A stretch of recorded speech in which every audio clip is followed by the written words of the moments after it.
What's going on? It's your boy CJ Goodfella back with CJ Sports and Entertainment. Sports videos as well, sort sports content on my Facebook page and entertainment content as well.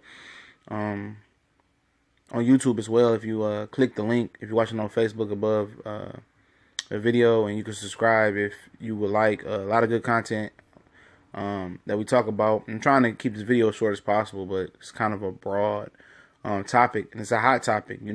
Even got the veterans, at Complex, got the veteran rappers, got sitting them down with the younger rappers, and trying to find out where the disconnect is between the rap generations.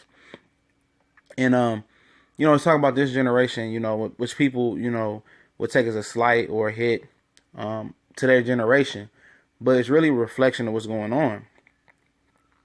Each generation before the rap generation, that generation takes something from the previous generation and kind of, evolve it into, their own creation. Now, people are dubbing this generation the mumble rap generation. And this current rap generation, I would say, I really couldn't get a time frame, maybe the last 5 years or so. Penmanship and, lyrics are not at a premium anymore.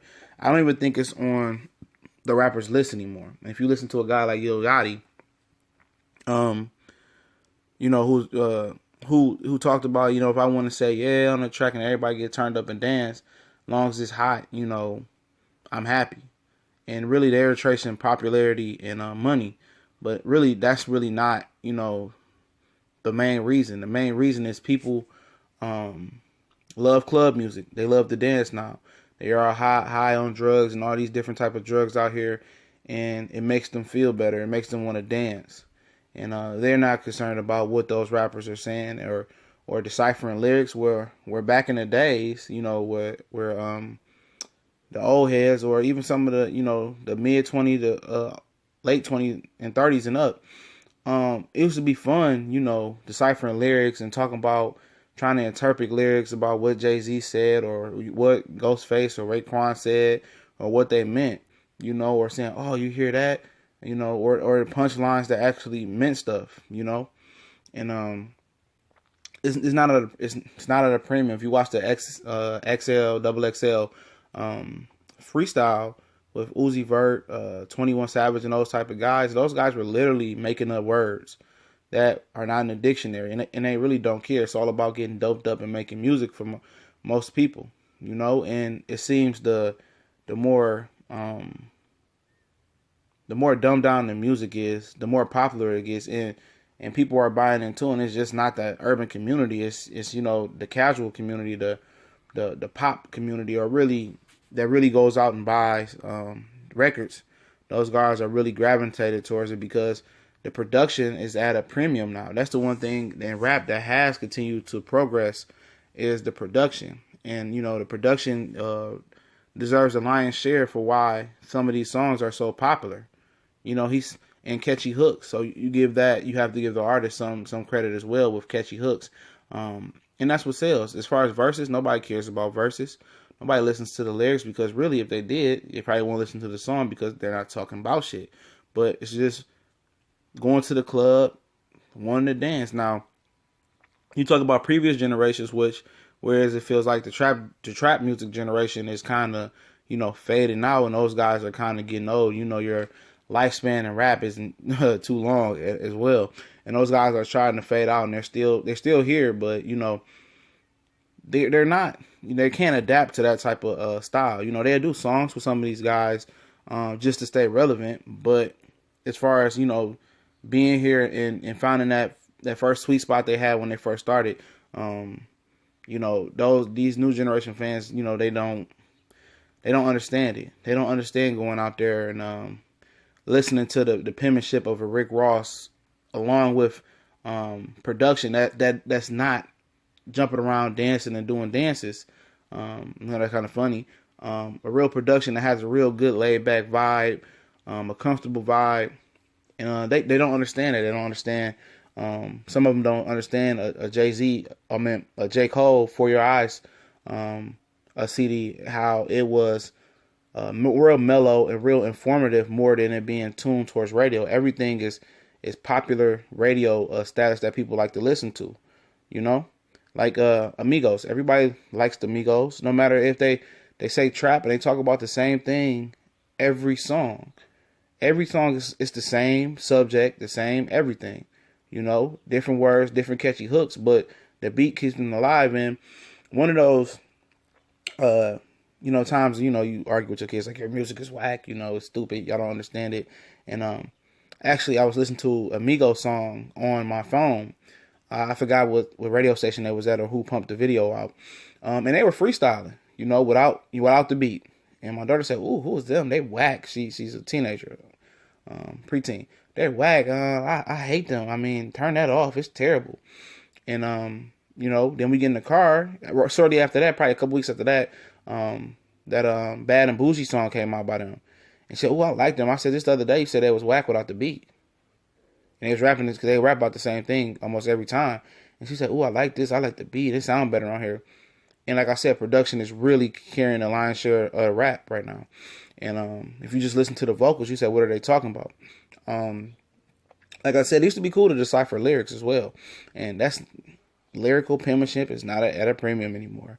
And it's sad because, you couldn't wait till a song like, Outkast came out and they was just all over the place. They talked about so many different things. I'm sorry, Miss Jackson. She tried to sue him off of that. Spotty Alidocious, just some of those great raps on Me and You. You had great songs that just took you at different places and put your mindset at different places. Now everybody wants to be club bangers and dancers, and and it's cool, and rap used to have a meaning. It was pretty much POE, product of your environment. Like Wu-Tang, they would rap about the product of their environment, where they came from. I grew up on, my mom moves us to Shaolin, and you feel them, and they make you feel like you're there. And that's why people kind of like New Yorkers kind of have that disconnect. Now Designer did adapt that future style, and you got Fetty Wap from New Jersey who kind of adopted that kind of futurist style as well. And that's kind of ushering a new generation. But in New York, it's a premium of lyrics and making good music. A$AP Rocky makes great music, but outside of New York, you really don't hear a lot of A$AP Rocky on the radio. You really got to go find it. A$AP Verb, they are good music. As far as them as well. The A$AP crew, they make decent music. A lot of them. It's not dumbed down. You can understand what they're saying. They pronunciating and all that good stuff. And but people don't go out there and look for it, and people don't understand Kendrick sometimes because he's real in depth and real. He fine tunes his music. He's real lyrical, and it has a point to it. As far as Drake has an excellent musician, a rapper. You know what I mean? But would you label him a lyricist? Absolutely not. He doesn't write, but that's a whole other title for another day. But we just go off what he's saying. Absolutely, he's good. But when you get a Drake album, if you want to hit a rap, you're gonna have to hear the R&B as well. He's not gonna spit bars every time. So, he's very commercial, but he's a very talented guy. But but he's really not part of the dumbed down generation. You can understand what he says. His songs has a valid point and all that type of stuff. People don't like him because, he raps true feelings about love and all that stuff. A lot of people want to hear that stuff him out, drug up. He's different. You can tell he's really can articulate what he's trying to say and what he's trying to do, no matter if he's writing it or not. That's the topic for another generation.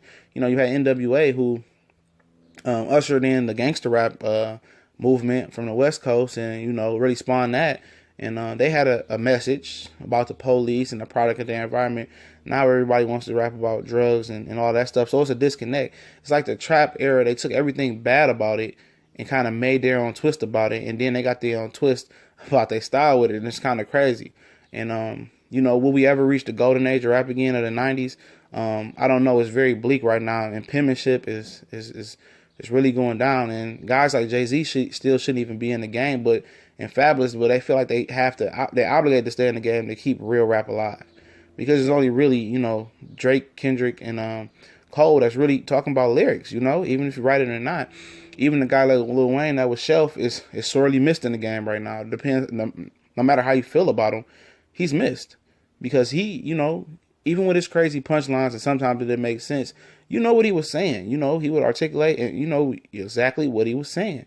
You didn't have to go look at the lyrics. You understand exactly what Weezy was saying on most songs. And that craftsmanship and that penmanship is dying, you know? And he's sorely missing. I'm glad that he signed with Rock Nation. And we can get some, you know, solid music. Because I take his music, I'm not the biggest Lil Wayne, but I take his music over Uzi Vert and all that other stuff. You know, with all these guys wearing purses and wearing pink hair and stuff like that, man, it's just making a mockery of what, you know, rap came from, you know? And like the T Grizzly song, if you're not familiar with it, First Day Out is a big song, you know, I am from Detroit. You know, I would actually listen to the song. You know, at first I'm like, I don't like it, but I'm listening to it in a fast-paced environment. You know, I worked in the plant, so I really couldn't hear it. But when I got home and listened to it, I said, man, this is some real shit right here. You know, and I recite lines, you know, to people, and they be like, oh, he didn't say that. I don't remember you saying that. They're not really listening to the song. You know, they listen to parts they want to listen to of the song, and that's pretty much it. And that's really the disconnect. The penmanship, you know, is horrible in the rap today. But you know, Future. You know, a lot of people don't like him, dislike him, whatever. You know, I like him. Some of the new stuff I like. I like to hear new stuff. You can't listen to old stuff 24/7. So you just want to get a feel for it. But you know, it is what